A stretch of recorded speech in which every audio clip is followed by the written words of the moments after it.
Hi, I'm Jimmy Colefax, and this is The Story. Once again, Eric Scatterbo is chatting with Chloe Hayden, who's being diagnosed with Asperger's syndrome. Also joining us via the telephone from her office in Geelong is Chloe's mother, Sarah, who's a social worker specialising in autism. Before the break, we heard how Chloe was finally diagnosed, and now we're going to find out about the impact that had on her life. After we got that diagnosis, it was like relief, and it was like, oh, now we understand, and now it all makes sense. And, you know, you do these things because of this. This doesn't, you know, this isn't going to make you a different person. You've always been this person, and, you know, that's okay. And I think after getting that diagnosis, it was more like we understood better, and we understood me better, and that was able to help Mum help me better and understand how I saw the world, which kind of helped everyone, I guess. Yeah, I'm just wondering for you, like, oh, okay, of course I'm different because I am different. I mean, did it just bring you a lot of relief it was like, to know that? It was, I mean, it's a label, but I like labeling things. I'm autistic. We like putting labels on things. But so it was like, I know I'm not a different person than I was before this, but now I know why I'm different. Yeah. So... And it's understandable. And and it's like, well, now that I know I'm different, it's not so scary because I know that my difference is not so different that it actually has a name to it. So I know that there's more people out there who feel like they came from an alien planet too, which kind of makes you feel like you're not different because there's a whole group of other people that understand you. I love your alien analogy. Not that you're into analogies and metaphors, but... I know, right? I hate metaphors, but I use them all the time. Yeah. So, Sarah, what happened next for you? So I guess, Eric, in a nutshell, we had our subsequent appointments, and yes, Chloe did get diagnosed very quickly with autism, with Asperger's. Her mental health was still, you know, really bad. She was still struggling with eating. She was depressed. She was anxious. She was unwilling to leave the home. She was very attached to me, more so than she was as a toddler, would not go anywhere without me. And we were sitting in the psych appointment one day, and, you know, I was relaying all of this to the psychologist, and she just looked at me and she said, well, you need to pull her out of school. And I said, I'm not a homeschooling mum. I can't pull her out of school. And she said, well, you've got two choices. She said, I think you either pull her out of school right now or potentially you're going to lose her. And for me, that was just this big wake-up call of, okay, my life is not exactly as I imagined it was going to be, but this is what I have to do. And right now, the only thing that matters in the world is keeping my daughter alive and her mental health. And if that means pulling her out of school, then that's what we do. You know, I went home and told my husband, and he said, right, I'll go and pick up her stuff. And he drove the hour to her school that she was currently at, walked in, told them that she wouldn't be back, and said, can I collect her stuff? So Chloe didn't even go back to the school. And, you know, I said to her, do you want to go back and say goodbye to your friends? And she said, Mum, I don't have any friends. I've got nothing to say goodbye to. Wow. And that was it. So that was the end of that chapter. Honestly, I can say that that's the day that Chloe's life started. Yeah, that wasn't even the end of a chapter. That was the start of a new book. It was quite amazing. The minute we pulled her out of that school and that negative environment and that bullying and that, you know, that environment that she just was dying in, she literally just flourished overnight. She woke up the next day and she was full of happiness and energy and vitality. It was like this dark cloud had just been lifted, you know, and very quickly we enrolled her into distance education, and you know, we had people all around us saying, where's she going to get her social skills from? And all of a sudden she had the energy and the desire to be reconnecting with youth group and pony club and drama club and all of these other things that she'd always wanted to do, but was just so miserable and exhausted from her days battling school. Wow. And, you know, it was like she literally just flourished overnight. So that was the turning point.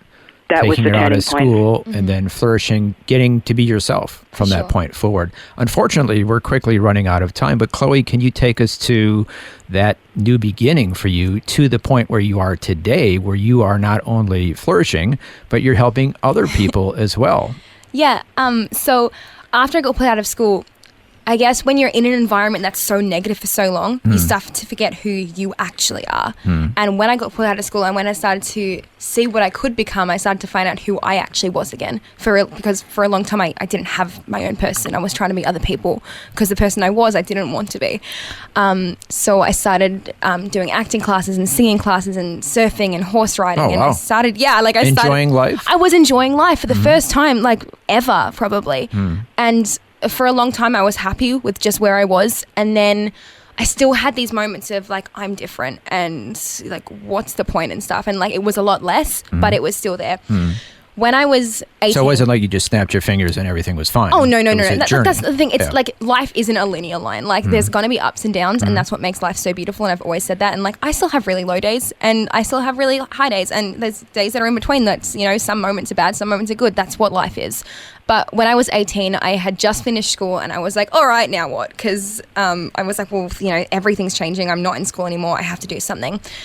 And I started to see that, you know, I was different, but I knew that there were other people out there that were different too. And I knew that I wasn't the only one. So I saw no one was being a voice for those people. No one was out there. No one was talking to kids like me saying, hey, this is who you are and that's okay. Yeah. And I realized that no one else was doing it. So maybe it was my job to do it. And I wrote... Wow, that's quite a difference from not like, even knowing why am I here totally to I'm going to be someone who's going to really help. Well, the thing people. is, I didn't have anyone growing up. Like, I mean, I obviously have my parents and stuff, but like they're like mentally programmed to love you. So like, you know, they have no choice. They got to love you. Exactly. But like, there was no one out there who was like, hey, this is who you are. This is what your diagnosis means. And that's okay. Yeah, exactly. And I was like, well, I don't want other kids to be going through what I went through, because I was so blessed to have a family that loved me. So I had that support group. Yeah. A lot of people don't have that. And a lot of people could have severely hurt themselves or ended everything just because they didn't have someone who understand. And that's like a big thing. And I'm like, well, I have the opportunity to make a difference, so I'm going to. And it started off with me writing a blog post. And the first blog post I ever wrote was when Robin Williams died, because he was my favorite person in the world. I related to him so much. And I just posted it on my personal Facebook page, and one of my psychologist friends saw it and was like, do you mind if I post this on my website? And I was like, oh yeah, if you want, whatever. And that went viral. And she's like, can you make more but talking about your own life? And I was like, oh, if you want. So I wrote a few for her, and then people started to really like them. They liked seeing the inside personal details of someone's life that's not, you know, glorified, and it's not like, here's all the pretty, you know, nice moments. Here's what life is like. So the good, the bad, the ugly. Yeah, and here's what autism is like, and here's how someone who sees the world differently is like. So I did that, and then I started doing it on my own post, and that's when I created this persona of Princess Aspian and writing my own blog posts and stuff. And I started getting a following, and a mum messaged me saying, hey, I really like the first blog post you made. I made a blog post called This Is Me, and it was basically about Asperger and about myself and about my journey growing up. And she's like, my son needs to see this, but he doesn't read. Could you put this in a video form? And I was like, yeah, I can do that. So I filmed it. I just filmed myself saying the scripts that I had written. And I put it on a private link for her, and I sent it through to her, and she said, could you put this public so I can share it to my friends? And I was like, oh, yeah, okay. And then soon enough, this video had 20,000 views too. And I was like, oh, that's okay. Maybe I'm onto something here. Yeah. So I did that one, and then I just made more. And I realized that the more that I let myself out, the more people started to show themselves as well. And I was like, hey, I'm not that different. There's a lot of us out there that are like this. And then one thing led to another, and like now this is what I do every day of my life, and showing people that, you know, different doesn't mean less. And yes, I'm different, and yes, the world is a scary place sometimes, and yes, there's a lot of things I don't understand, and yes, some mornings I still wake up going, I feel like an alien and I don't know what I'm doing here. But that's okay, because we're all in this together, and we're all on this journey, and at the end of the day, every single one of us are different. Yeah, and that is your phrase, your catchphrase. Different, not less. Different, not less. Yeah. And I use that on an autism basis, but I also use it as an overall basis. On the grand scheme of things, we are all different. Like, some people struggle with reading and writing, or struggle with math, or some people don't have mums or dads, or some people hate their jobs, or some people have another disability, some people are autistic. We're all different, and that's what makes the world so beautiful. If we're all the same, the world would be boring and bland and colourless, and anyone who's seen me can probably tell I really don't like the idea of a colourless world. It just doesn't sound right. Like well, you're sitting in front of me here. You have flowers, red and yellow flowers in your hair, a multicolored skirt, sparkles a lot. Things that were jingling and jangling, that were making noises that we had you not wear because that might interrupt the interview. So you like color, and you like the thing is colorful. I used to say, like, you know, the world can't thrive without different, but really the world can't work without different. If we were all the same, if we all had the same jobs and the same interests and the same hobbies, it wouldn't work. We need different for the world to work, and we need different for the world for us to have a future. And Chloe, tell us about your faith life going through all this. So I had been Christian, obviously, throughout my entire teenage life, but it'd always kind of just been there. It hadn't necessarily been like a strong part of my life. Like, I'd go to church every Sunday, we'd go to the conferences, and it would be fun and great, and I would, you know, feel God. But when I was finishing year 12, I was starting to really question myself and my faith and what was going on, because everything was changing. And then Dad suggested going to Bible college, and I was like, I've never thought about doing that before. I said I didn't want to go back to school. I was like, I finished 12, that's it, never go into a classroom again. But Dad suggested, he's like, just think about it. And I was going to sleep one night and I just heard the most prominent voice saying, give me the first year of your life and I'll bless the rest of yours. And I was like, well, okay. And this was a big thing for me because I hadn't been inside of a school building for like 4 or 5 years, a long time. And I was terrified of people my own age. And like uni is a whole kettle of fish, just different kettle of fish to school. And I did it and I went, and like it's been so true ever since. So yeah, like God said, give me the first year of your life and I'll bless the rest of yours. And it came true. So, yeah. So it was a good experience for you? Some of it. I mean, it was school. I liked the lessons and I liked the teaching, and like I learnt how to like do sermons and like talk on stage, and I got to like be part of the praise and worship ministry and everything, and it was like that was all brilliant. But at the end of the day, it was still school, and school is still hard. But the experience itself was brilliant, and I do not regret it for a second. And like everything has been so true that he said so. And he has blessed her abundantly over and over since then. So it's absolutely come to pass. Absolutely, yeah. So the experience going to Bible school helped you grow spiritually? Absolutely, yeah. Like I said beforehand, I was just kind of like, Dad would call it like a fair weather Christian. Like I believed in God, but like it was kind of like, he's just like, he's taken a back seat.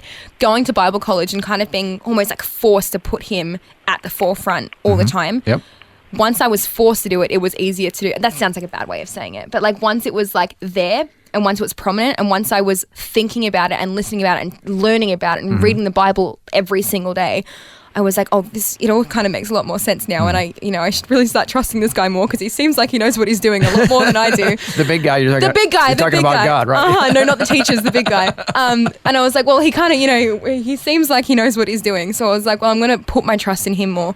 And like once I did put my trust in him, like the journey since then has been something that I never believed I would have had the opportunity to have any of this. So yeah, put your faith in God because he knows what he's doing.